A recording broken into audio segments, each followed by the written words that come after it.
Welcome back to the weekend wrap. No production, just my thoughts. So as always, please like and subscribe, share with a friend, a colleague, a relative, an associate, an enemy, any and all in between. It's appreciated. Thank you in advance to all the people that have watched the Ben Shalom interview that I put up a few hours ago. I did want to get it out a little bit earlier than that, but a couple of phone calls that were fairly important needed to be had. Also, I did the show on Fight Talk Live a little earlier on our partner channel, so make sure that you've checked out that live stream discussion if you haven't already. There's a few more base talks to go up over the next couple of days. I won't do any more tonight just due to time constraints and also a few other bits and pieces. But yeah, there should probably be 2 going up on Monday and maybe 1 going up on Tuesday, or maybe all 3 of them will go up on Monday, just depending on how I feel. So we'll see. But yeah, a few other interesting chats that I had. So yeah, more content. Hope you guys enjoy that. I'm gonna skip past some of the action over this weekend, obviously starting from Friday. So I'm gonna pretty much bypass the Queensbury card. I didn't see any of it. I know the results. There was only really one fight that I was taking an interest in, and that was the Courtney Bennett and Nick Webb fight. I won't really go into that due to some personal reasons, but that's me. Imagine, haven't sneezed once all week. Put the camera on. Such is life. Anyway, let's move into Saturday, and ultimately let's move into the main talking points and what everyone's really kind of out here to talk about. So I was at the Azim and Ohara Davies fight card this weekend.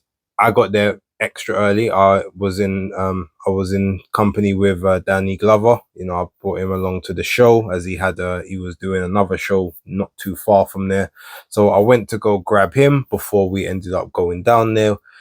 Initially, we wanted to try and get there for about 4 o'clock. Managed to get there, I think, about 4:30, 4:35, somewhere around there, maybe 4:40.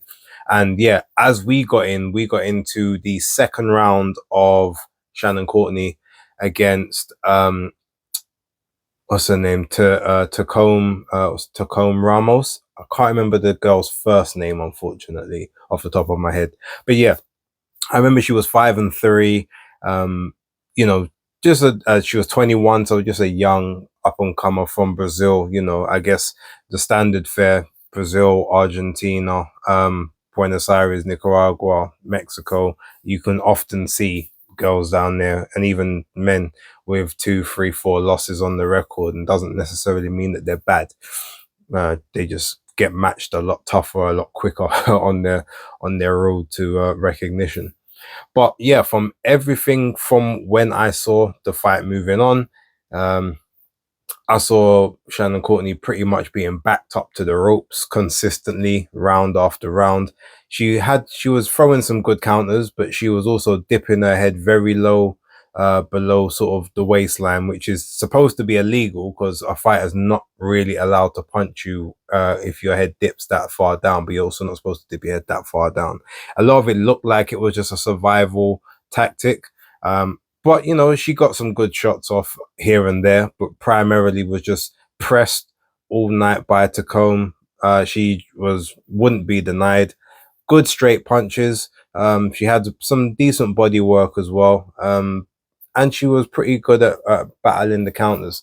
So very first upset of the night, we're going to call it. It was the first fight of the night. It was the first upset of the night. Unfortunately, no one's seen it via the YouTube or of the broadcast, as it was on a TikTok portion of the event, which I had never heard of previously. But I'm not saying it didn't happen. I've never seen events taking place on TikTok to start with. But yeah, first fight back in 2 years, loss to what many would be considering a tune-up / journey girl. So I think that's the end of that. I won't say any more because I'm trying my hardest not to be as maybe disrespectful or dismissive of some people as I've been in the past. But yeah, I think that's a wrap now, quite frankly. I know there was Sam Hickey. He was also on the card, having his professional debut on the undercard section taking place on YouTube. To be fair, I wasn't really watching the fight, but he looked like he was in pretty decent control of it throughout. So, you know, he got the victory, points decision over 4 rounds. No real complaints. So Scotland have got another potential one on the rise. I guess we'll have to wait and see what kind of happens with him. I can't remember if there was another fight after this, but then there was, I know Jamie TKV versus Franklin Ignatius was a next fight. Shout out to both guys. You know, you go in there, two big heavyweights, two young, obviously not undefeated, as Jamie wasn't undefeated. He did suffer a loss, but you know, he was 6-1 and Franklin was 6-0-1. So, you know, both you would think at similar levels in the pro game. And it was a fight that was very sort of scrappy and a lot of hugging, a lot of holding. It wasn't that aesthetically pleasing to watch until maybe rounds 4 and 5. I feel like it became a bit less of that and a bit more, you know, a bit more work being employed. There were several moments where Franklin Ignatius was pretty much either leaning back quite far on the ropes, or at an occasion looked like he was maybe being pushed a little bit into those ropes. The ropes again looked a little bit low and a little bit loose. There was a couple of times I thought, oh, are we going to get two more people, you know, flying over the top rope here? And in this situation, if they end up going over the top, it's going to be a lot more damaging than what we saw last week, because yeah, these are two guys. One is 16 stone plus, the other one's nearly 19 stone. That's not a favorable situation to be in, especially if one lands on top of the other. But yeah, luckily it didn't happen. The fight ended in a 6th round TKO, and Jamie TKV was clearly on top in that fight. He was controlling, and he did have Ignatius in some trouble around about that point. He had some blood coming from the outside, I think, of the right eye. I think he had some blood coming from the inside of his left eye as well, trickling down. So he was in a bit of a bad way. But the stoppage itself, I have to admit, I understand why it was stopped, but you know, Ignatius was tired, he was gasping, you know, but he was slipping, riding, rolling, he was blocking a lot of shots. Nothing really got through clean.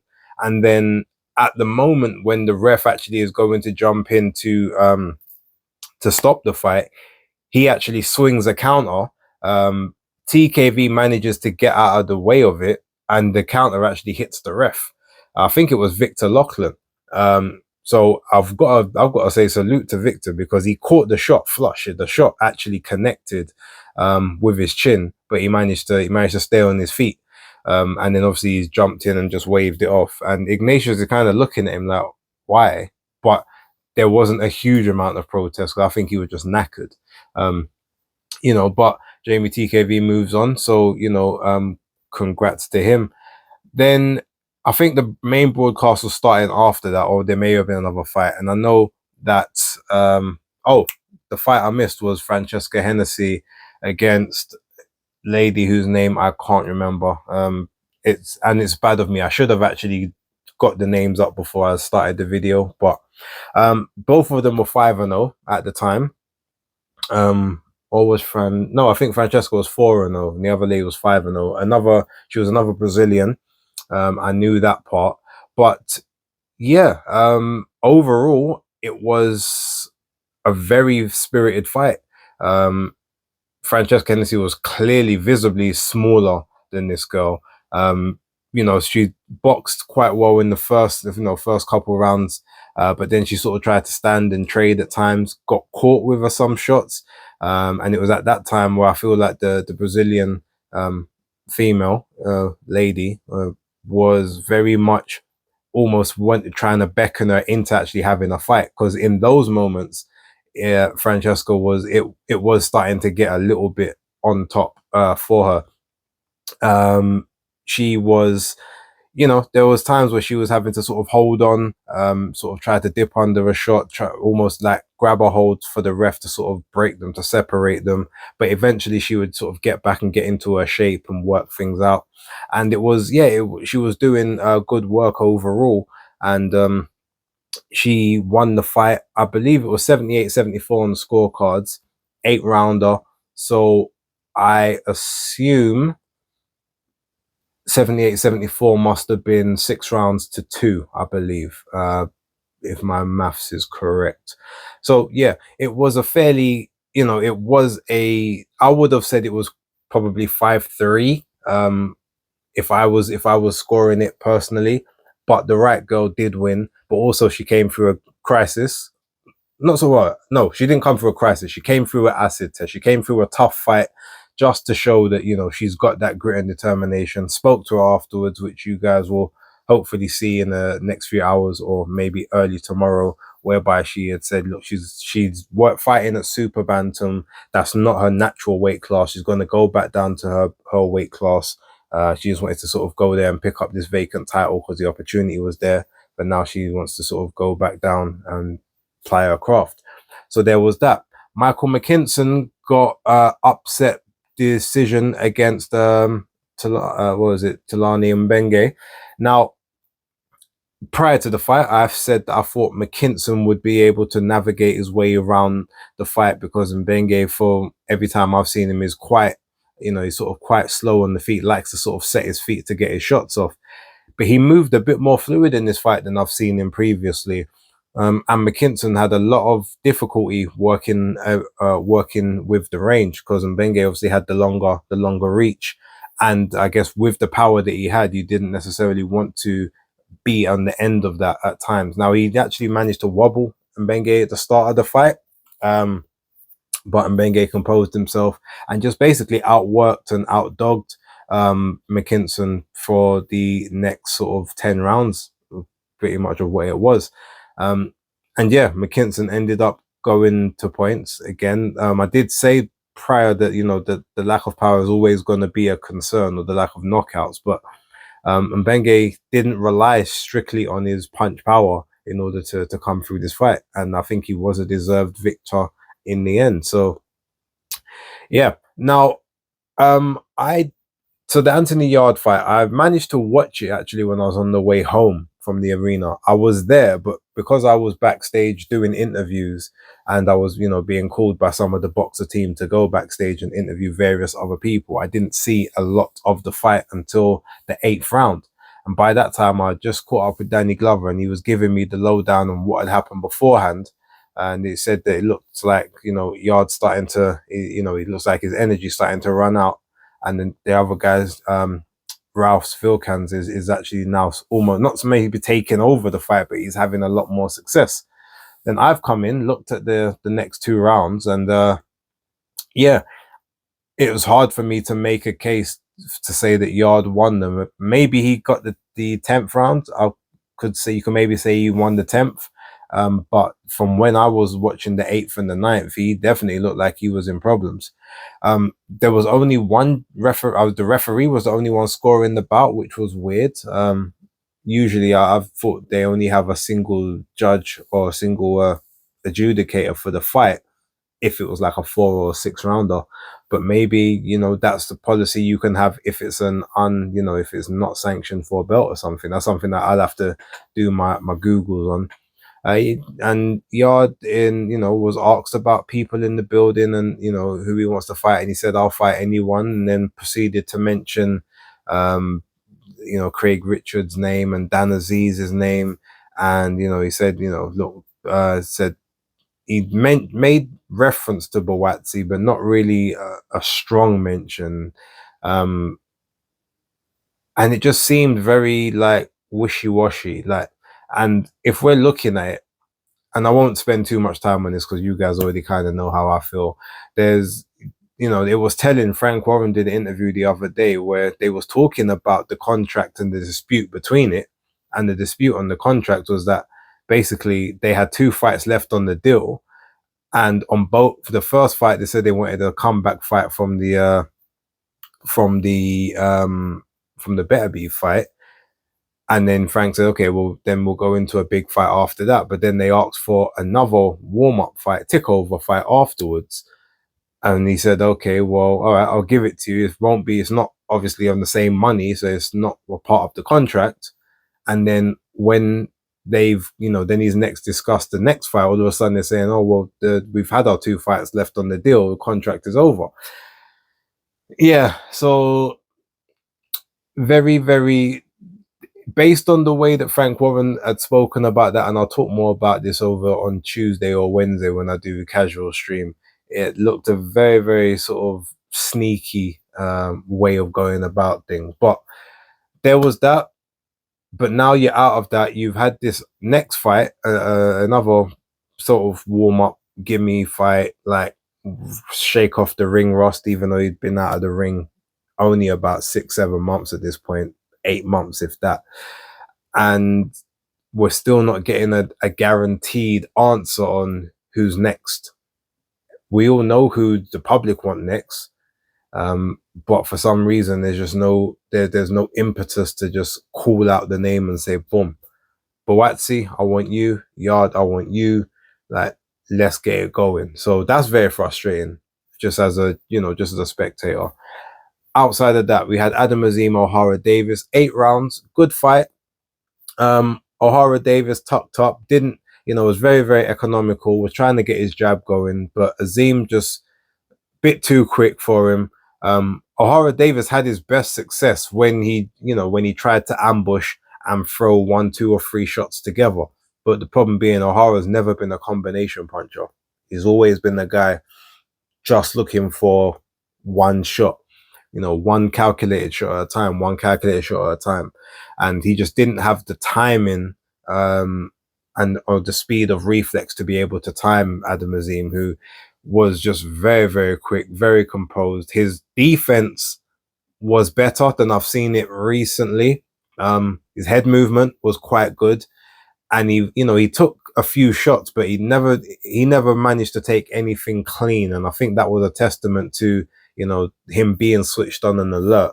Maybe due to the fact that he respected Ohara Davies from previously, and he knew obviously Ohara can punch. He's felt those punches back when they all used to train together back in the day.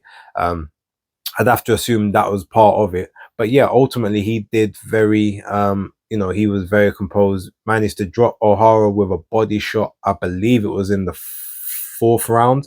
It was either the 4th or the 5th. Ohara managed to get back up, managed to weather the storm. He came back and had some good moments, I believe, in the 7th. I think, in the 7th round, he had some pretty good moments. And he had 1 or 2 interesting moments in the 6th as well. But then in the 8th round, sort of trying to go for broke, ultimately gets caught with a straight right, and then a left hook combo. Both of them are, he's got his guard up, but both of them managed to penetrate the guard, and the left hook just sort of took him to the canvas. And he's sort of like, he manages to get to a knee. He's looking at the ref. It looks at one point like he tries to get up, and then he almost like he can't, he wobbles, goes back down. But at this point, his corner's already on the ring apron waving the towel, but the ref doesn't even see it because he's got his back to him. So he counts him out. So he officially gets knocked out in the 8th round. There's no trash talking, no bad blood between the two guys. Both of them are, very good friends. And Ohara, especially in the post-fight press conference, showed a lot of the good qualities of Ohara that a lot of people don't see. The way he spoke about sort of everyone and himself and just his opponent and the event and all of that. That's the Ohara that people have, probably not seen as much of, and the Ohara that maybe if he had shown more of would have been a lot more widely accepted by the mass public. But yeah, it was a good test for Azim. I don't know how much credit he'll get for it, considering obviously Ohara did get knocked out in the 1st round in his last fight. But it's another building block on top of the on top of the structure and the foundation that they're trying to create for Adam. Then after that, we ended up with the British title fight and the Commonwealth title fight with Dan Aziz against Louis Edmondson.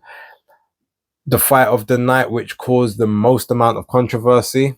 It was scored a majority decision to Louis Edmondson. I saw many people in the arena. I remember I saw Joshua Bawatsi because he was quite close to ringside. Obviously, him and Dan Aziz are very good friends. He's kind of shouting instructions from time to time. As soon as those scorecards were read out and Louis Edmondson got the victory, I saw out the corner of my eye, Bawatsi's yeah, no, that's like the robbery is in at this point. And a lot of other people was around ringside, going crazy, like what's going on. It led to a mass brawl, which I had actually just missed because I went straight to the back to go and sort of get my stand and get prepared for the press conference, the final press conference. Yeah, look, the way I saw the fight, I didn't score it because I wasn't paying a huge amount of attention, but I predicted that Edmonton would get sort of the better of the first 3, 4, 5 rounds. It would be competitive in spots, but he'd get the better of that. And then Dan would build into the fight 6, 7, 8, 9, 10, 11, 12, or until when the fight possibly gets stopped. My concern was, him being obviously an older person now, than, even a year ago, the difference you can have between the age of 34 and 35 is quite vast. And I was the question would be, would he have the necessary gears to be able to keep up a work rate for 6, 7, 8 rounds? And I believed that he could. So I said that I believed it possibly could be a split decision, but I felt he would win the fight. Well, it actually played out a little bit different, to where both Dan and Louis Edmondson were sharing, for me, the first sort of 4 to 5 rounds. I wasn't scoring it exactly, but I sort of had it sort of 2-2 to 3-2 either way after 5. That's kind of just the way I saw it. And then in those middle rounds is when Dan started to kind of, to me, pick up the pace. And I thought, oh, okay, so now he's really managing to get the work in and get the work off. And Edmondson really looked at this point like he was about to start struggling. But then he would just have moments where he would either tie Dan up, or right towards the end of the round, he wouldn't even be landing anything significant, but he'd pop a jab here, pop a jab there, and maybe Dan steps off and he just doesn't carry on the work, or Dan tries to come in and Edmondson just moves off around the ring, almost like a bull matador, making it look like he's the ring general, and possibly was getting consideration for some of that. And then when it came to sort of rounds 10 and round 11, he just wasn't working to the level that I've usually seen him and know him to work in those rounds. It just looked like he kind of felt like he ran out of ideas, like maybe expected Edmondson to already be out of the fight by then. It was really sort of odd to see. And then in the 12th round, Edmondson is just dancing around. And I think it was either the 11th or the 12th where Edmondson landed this clean right hand straight down the pipe. There wasn't a lot of power on it, but it was the most clean shot that either guy had landed, I think, in the fight. And I said, oh, as soon as that shot landed, he goes, oh, that shot's just won him this round. It's because there was no way that Dan was going to be able to put in enough of an onslaught that was going to take away from that visual that everyone saw of this clean punch just getting landed. And then, yeah, he sort of danced around and his team raised him up high at the end. But I still thought that Dan had won the fight, based on what I had seen. Again, not scoring the round by round, but kind of keeping a general idea of who I think was winning this and winning that. And yeah, I had it like a sort of eight rounds. No, actually, let me say, to be fair, I had it more 7. I had it like a 7-5, but that's also not including the point that Edmondson had taken off. So I had it like a 115, 112-ish in my head. Even if you had it 6 rounds apiece, that's 114, 113 to Dan Aziz. So, yeah, it wasn't like a satisfying conclusion. Dan Aziz has had a nightmare 2024, 2 losses and a draw after such highs from 2023, 2022, 2021. We'll see what 2025 holds for him. Ben Shalom said in the several interviews that for as long as Dan wants to fight, he will get more opportunities on their cards, because he's been loyal to them and he's been a great servant and he's great entertainment. Um, but what I don't want is now for him the only, the fights he gets are going to be fights that, he hasn't got a hope and a prayer of winning in the judge's eyes or the public's eyes. I don't want to see like, him get a shot against like like a David Morrell or Alexander Vosdik coming off of the Benavides defeat, or fights like that. Those aren't the kind of fights you're going to need coming off of, the kind of year that he's had. So hopefully he gets, he sort of can get himself back on track for 2025. Or if he's done enough, be happy and sort of bow out gracefully, say that you achieved everything that you wanted to achieve, and move on to the next phase of your of your life, your career, whatever you want to do. That's kind of how I see that. So yeah, hope and prayers to him, and obviously, South London guy like myself, Lewisham boy like myself, always rooting for Dan to do well. Now, moving over to PBC card, I didn't see all of this card. I do know that Matteo Tapia got a draw. Haven't seen the fight. Can't really actually no. Before I get into that, just very, very quickly, William Skull versus Vladimir Shishkin for the super middleweight IBF title that was stripped from Canelo Alvarez. I was trying to watch it on the zone, but I was in the arena. The reception wasn't really doing well with the Wi-Fi. I couldn't really get a good read. I saw the first round. That was pretty much it. But I saw William Skull won unanimous decision. I think 116, 112 on two cards and 117, 111 on the other. So yeah, that pretty much says all you need to know there. Tricky Cuban, moves around the ring. He's probably going to be very difficult to fight unless you're an elite level pressure fighter with insane power. But outside of that, he's probably going to be a nightmare for most people in that 168 division. And I'm not sure how many people are going to be vying for opportunities to try and take that belt. But yeah, I guess we'll wait and see. Yeah, so then I saw a bit of Yoenis Tejas' fight. I'm a big Tejas fight. I'm a fan of Tejas. I like his style. Obviously managed by MVP, Jake Paul's promotion, and Nikisa Badarian. Another Cuban, but he's from the new style of Cubans, the aggressive, come forward boxer punchers, with big power and looking for those knockout shots. And he got the knockout. Quite devastatingly. I believe the guy's name he was fighting was, I think he was called Ramos, but I can't remember off the top of my head. I should have really got all of this facts together. But yeah, obviously no computer, no screen in front of me. Apologies. But yeah, he got his victory, so shout outs to him. Then we had the main event, which was Tszyu versus Bakram Murtazaliev.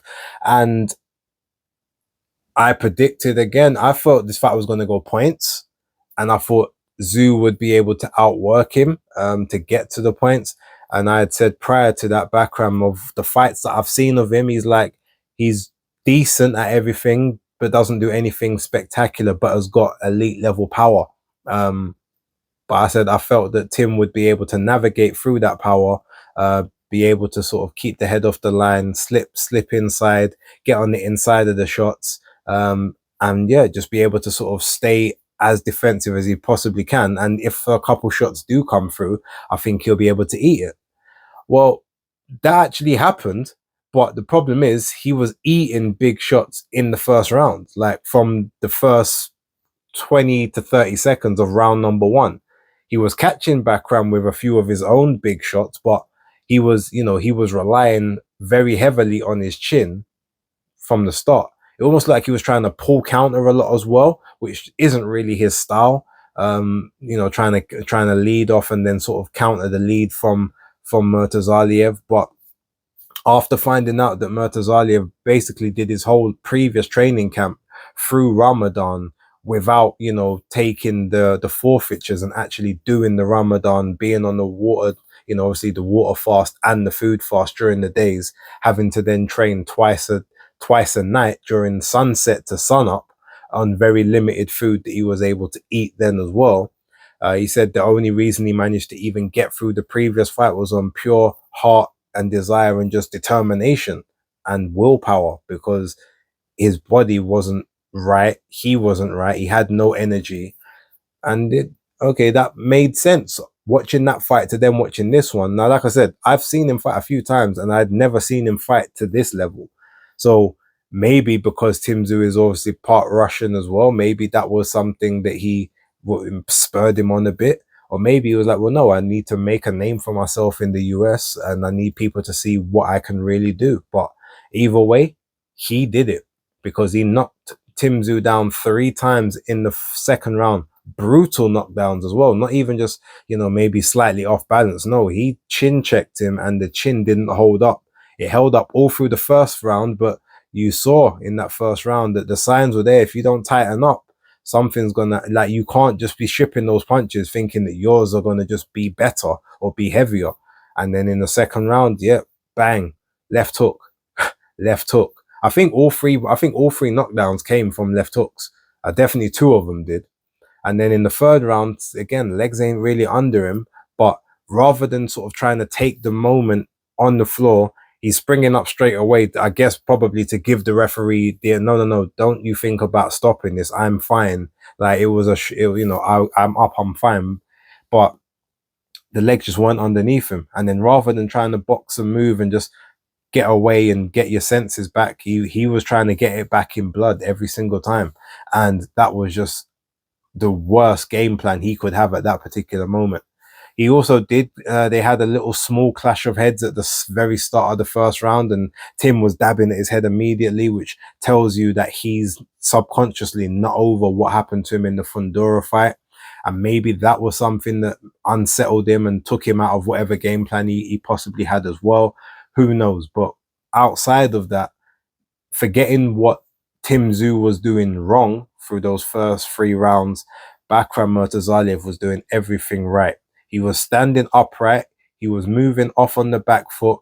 He was pumping the jab out. He was pumping the right hand behind the jab. He was countering Tszyu shots with the left hooks. He had good footwork, better footwork than I've seen him have. He looked lighter on his feet, but he was just keeping a tool, but a far away target. He was using his 4-inch reach advantage to his advantage in every moment, making Tim basically have to swarm into the inside, and that's where he was getting caught and countered.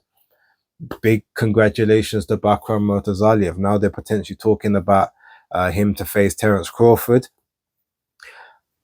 Crawford can win that fight, but that fight has just become a lot more dangerous and deadly than it was before, because the punch power plus the, you know, the fundamentals he's got, Crawford will have to use every single tool in the tool bag to make this one work, especially considering he's still technically the smaller guy, now fighting in gloves that are, you know, 2 ounces heavier than what he's used to wearing. So there's a lot of jeopardy in that fight all of a sudden. The Fundora fight now looks like it's actually the easier test of the 2. Maybe because this was technically a PBC thing, maybe you then look to do the winner of Fundora and Spence against Murtazaliev, and then maybe Crawford waits out and says, look, I'll fight whoever wins out of you lot. And in the meantime, I'll fight someone else, maybe a Virgil Ortiz or something like that. And then I'll come back and I'll only fight whoever's there when Undisputed's on the line. That might be the play, because, yeah, like I said, that fight's just become a lot more dangerous, and I don't think the money is there unless it's for Undisputed. So look, we'll wait and see. Anyway, I've been talking for way too long, as always, on these weekend wraps. But yeah, hope that you guys enjoyed all the action. Leave your thoughts down below of what you saw, what you liked, and what you didn't like. And yeah, I will catch you lot in the next round of content. But until then, thank you very much for watching. Don't forget to like, subscribe, and share. And I'll catch you on the next one. Peace.